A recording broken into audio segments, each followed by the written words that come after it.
बिस्मिल्लाहिर्रहमानिर्रहीम। जिन वॉइस की जानब से खुश आमदीद। आज की हमारी वीडियो का टॉपिक है, मौजू ये है कि आज हम जनाब रसूलुल्लाह सल्लल्लाहु अलैहि वसल्लम के वालिद मोहतरम के बारे में कुछ मालूमात आप तक पहुँचाएँगे, क्योंकि ये मालूमात बहुत कम पहुँचाई जाती है या मालूम है लोगों को, तो मैं चाहता हूँ कि कुछ इन्फॉर्मेशन उनके बारे में मैं आपसे शेयर करूँ।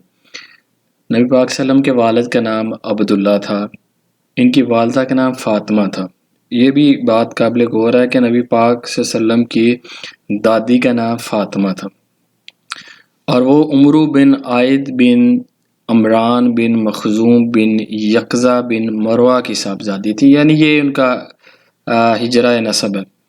अब्दुल मुत्तलिब यानी नबी पाक सल्लम के दादा की औलाद में अब्दुल्ला सबसे ज़्यादा खूबसूरत, पाक दामन और चहेते थे और ज़बीउल्लाह भी कहलाते थे, ज़बी भी कहलाते थे। यानी ज़बी कहलाने की वजह यह थी कि जब अब्दुल मुत्तलिब के लड़कों की तादाद पूरी 10 हो गई, या मैं आपको बताता जाऊं कि हज़रत अब्दुल मुत्तलिब जो नबी पाक सल्लम के दादा थे, उन्होंने एक से ज़ायद शादियां की हुई थी, तो उनमें से 10 लड़के थे।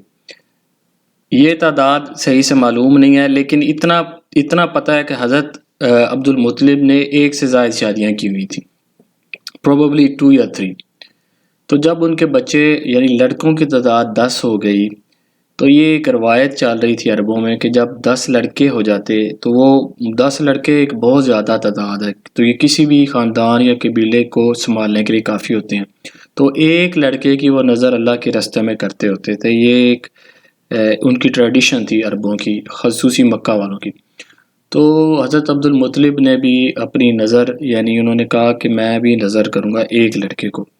इसके बाद उन्होंने किस्मत के तीरों के नाम, यानी 10 बंदों के नाम लिखे और एक तीर होता था, उसको घुमाते थे, जिसकी तरफ तीर का रुख होता उस बंदे की या बच्चे की कुर्बानी दे दी जाती थी।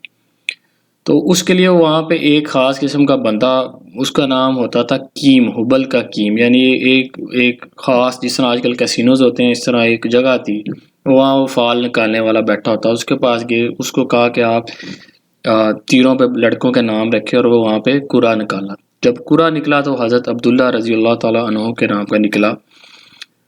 हज़रत अब्दुल मुत्तलिब ने कहा ठीक है, उन्होंने हाथ पकड़ा, छुरी ली और ज़िबा करने के लिए खाना काबा उनको ले गए। लेकिन कुरैश और खुसूसन अब्दुल्ला के ननिहाल वाले यानी बनु मखजूम, उनकी वालदा के जो नानके जो थे, उन्होंने हज़रत अबू तालिब यानी उनके ब्रदर, ये नबी पाक सल्लल्लाहु अलैहि वसल्लम के चचा हैं, बाद में इनके बारे में आपको बताऊंगा, ये आड़े हाथों आए, इन्होंने रेजिस्टेंस की कि नहीं, हम ऐसा नहीं करने देंगे। ज़ाहिर है वो भाई है, और ननिहाल वाले कैसे, नानकों का भी एक अपना प्यार होता है, तो वहाँ पे थोड़ी ज़िद बढ़ गई। तो हज़रत अब्दुल मुत्तलिब ने कहा, तब उन्होंने कहा मैं फिर अपनी नज़र के क्या करूँ, मैंने मतलब एक अहद किया हुआ था, एक ओट लिया हुआ था। उन्होंने मशवरा दिया कि आप किसी खातून वराफ़ा के पास जाएं और इसका हल दरियाफ्त करें। यानी ये वो औरतें होती थी जो सलूशन देती थी इस तरह के मसलों का। तो हज़रत अब्दुल मुत्तलिब उनके पास गए, तो उस औरत ने कहा कि आप इस तरह करें हज़रत अब्दुल्ला, एक तरफ एक पर्ची पे इनका नाम रखें और 10 ऊँटों का नाम, और 10 पर्ची और डालें और उन पे ऊँटों का नाम लिख दें। तो जिसकी तरफ जो कुरा नज़र आए तो आप फिर 10 ऊँट उनके अल्टरनेटिव कुर्बानी कर दें। तो इस तरह 11 पर्चियाँ डली, 10 पे ऊँटों का नाम था, एक पे इनका था। लेकिन जब भी वो कुरा निकलता तो वो हज़रत अब्दुल्ला के नाम पे ही निकलता। तो उसने ये भी कहा था कि अगर हर दफ़ा इन्हीं का नाम आए तो आप 10-10 ऊँट बढ़ाते जाएँ। तो इस तरह ही हुआ, वो 10-10 ऊँट बढ़ते गए, हर दफ़ा इनका नाम आए, हत्ता के 100 ऊँट पे पहुँच गए।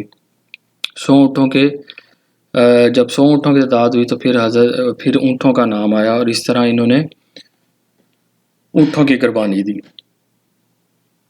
जब 100 ऊँट पूरे हुए तो कुरा ऊँटों के नाम निकला। अब अब्दुल मुत्तलिब ने इन्हें अब्दुल्ला के बदले ज़िबा किया और वहीं छोड़ दिया। किसी इंसान या दरिंदे के लिए कोई रुकावट न थी। इस वाक़े से पहले कुरैश और अरब में खून बहा दियत की मकदार 10 ऊँट थी, मगर इस वाक़े के बाद 100 ऊँट कर दी गई। इस्लाम ने भी इस मकदार को बरकरार रखा।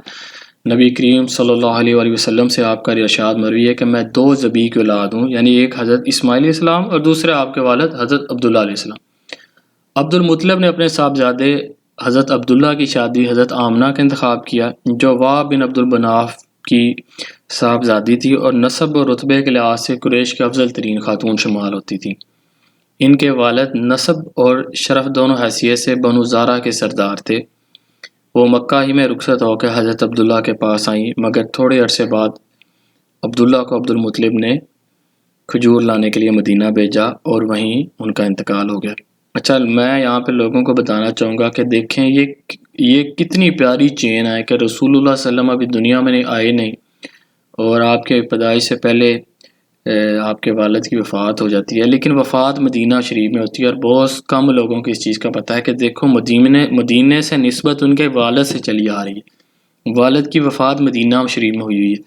تو یہ اللہ پاک نے اللہ کی ذات نے مدینہ شریف کو نبی پاک صلی اللہ علیہ وسلم کا مسکن ہی بنایا ہوتا، اور میں جب ان کی والدہ پہ ویڈیو بناؤں گا تو آپ حیران ہو جائیں گے کہ یہ اور سٹرونگ ہو جائے گا۔ تو بعض اہل سیر کہتے ہیں کہ وہ تجارت کے لیے ملک شام کی طرف گئے تھے، یعنی مدینہ نہیں گئے تھے، شام گئے تھے، تو قریش کے ایک قافلے کا ہمراہ واپس آتے ہوئے بیمار ہو کے مدینہ اترے اور وہیں انتقال کر گئے۔ تدفین ایک جگہ ہے، اس کا نام ہے تابغہ جادی کے مکان پہ ہوئی۔ اس وقت ان کی عمر 25 برس تھی، یعنی یہ بھی ایک بڑی امر ہے کہ آپ کے والد کی عمر 25 سال تھی جب ان کی وفات ہوئی، یعنی بہت ینگ ایج میں آپ کے والد کی ڈیتھ ہوئی حضرت عبداللہ کی۔ اکثر مورخین کے بقول ابھی رسول اللہ صلی اللہ علیہ وسلم پیدا نہیں ہوئے تھے، البتہ بعض اہل سیر کہتے ہیں کہ آپ کی پیدائش ان کی وفات سے 2 ماہ پہلے ہو چکی تھی۔ جب ان کی وفات کی خبر مکہ پہنچی تو حضرت آمنہ جو نبی پاک صلی اللہ علیہ وسلم کی والدہ ہیں، انہوں نے کچھ شعر پڑھے۔ شعر نہیں، اس کو مریثہ ہم کہہ سکتے ہیں، اور یہ بڑے پیارے شعر ہیں۔ میں چاہتا ہوں آپ کو ان کی ٹرانسلیشن سناؤں۔ بطحا کی آغوش ہاشم کے صاحبزادے سے خالی ہو گئی۔ اچھا ناظرین، بطحا کا لفظ آپ نے بہت سنا ہوگا۔ یہ بطحا قطر سے پہلے ایک شہر آتا ہے، یعنی اور کچھ لوگ اس کو مکہ سے بھی تعبیر کرتے ہیں، مکہ کو بھی بطحا ہی کہا جاتا ہے، لیکن اوریجنل شہر جو ابھی آج کل نام ہے وہ قطر کے قریب ہے، لیکن مکہ کو پرانا شہر بھی بطحا کے نام سے لوگ یاد کرتے ہیں۔ یعنی بطحا کی آغوش ہاشم کے صاحبزادے سے خالی ہو گئی، وہ بانگ و خروش کے درمیان ایک لحد میں آسودہ خواب ہو گیا، اسے موت نے پکارا اور اس نے لبیک کہہ دیا۔ اب موت نے لوگوں میں ابن ہاشم جیسا کوئی انسان نہیں چھوڑا۔ کتنی حسرت ناک تھی وہ شام جب لوگ انہیں تخت پر اٹھائے لے جا رہے تھے، یعنی دفنانے لے جا رہے تھے۔ اگر موت اور موت کے حوادث نے ان کا وجود ختم کر دیا ہے تو ان کے کردار کے نقوش نہیں مٹائے جا سکتے۔ وہ بڑے دانا اور رحم دل تھے۔ یہ الفاظ حضرت آمنہ ان کی والدہ کے تھے اپنے شوہر کے بارے میں۔ اور حضرت عبداللہ کی جب وفات ہوئی آپ کے والد کی، تو 5 اونٹ، بکریوں کا ایک ریوڑ، ایک حبشی لونڈی جن کا نام برکت تھا اور کنیت ام ایمن تھی۔ یہ ناظرین میں ان کے بارے میں مزید آپ کو ضرور بتاؤں گا۔ یہی ام ایمن ہیں جنہوں نے رسول اللہ صلی اللہ علیہ وسلم کو گود کھلایا تھا۔ تو یہ رسول اللہ صلی اللہ علیہ وسلم کے والد کے بارے میں نے آپ کو تھوڑی سی معلومات دی ہے۔ وہ ان کے والد نہایت ہی شفیق، رحم دل، نیک اور اپنے خاندان کے یعنی اعلیٰ ترین لوگوں میں سے تھے۔ آپ امیدن کریں نبی پاک صلی اللہ علیہ وسلم کے والد ہیں اور کتنی ان کی شان ہوگی، کیا رتبہ ہوگا ان کا۔